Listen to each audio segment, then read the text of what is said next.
Në vitin 2013, unë fitoj të drejtën për të kryer një cikël të dytë studimesh pranë Universitetit Ndërkombëtar të Tiranës, një universitet privat,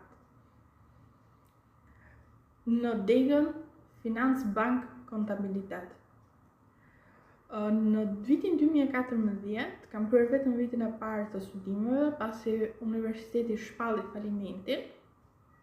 Në vitin 2014 fitova të drejtën për të kryer transferimin e studimeve në një tjetër universitet prestigjioz privat, siç është Universiteti Mesatar i Shqipërisë, ku kam kryer studimet të larta në ciklin bachelor për Finans Bank Kontabilitet.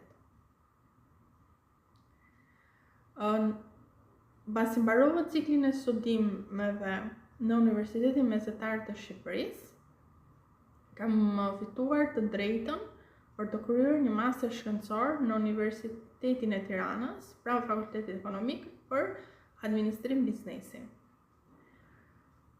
Pasi përfundova studimet e larta në këtë universitet, fitova të drejtën për kam fituar të drejtën për të kryer një master shkencor në Universitetin Mesatar të Shqipërisë në Finance Bank Kontabilitet, profili auditim dhe qeverisje.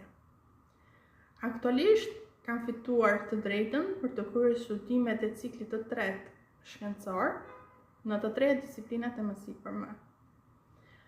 Për sa i përket angazhimit tim qytetar, aktualisht kam fituar të drejtën për të qenë anëtare në 2 parti politike, siç është Partia e Lëvizje Legalitetit dhe Partia e Punës së Shqipërisë. Falë angazhimit politik dhe forumeve në tryezë, falë angazhimit tim politik në të dyja drejtimet, sot gëzoj të drejtën për të qenë drejtuese ekzekutive e 2 forcave politike më të mëdha, siç është Partia e Lëvizje Legalitetit dhe Partia e Punës së Shqipërisë. Jam drejtuese e 2 sindikatave më të mëdha në vend, Sindikata Skoç, Sindikata për mbrojtjen e operatorëve të call centerit dhe Unioni Kombëtar i Zërit Digital për mbrojtjen e të drejtave të personave ose të content creatorëve, krijuesve të përmbajtjes në rrjetet sociale dhe në YouTube.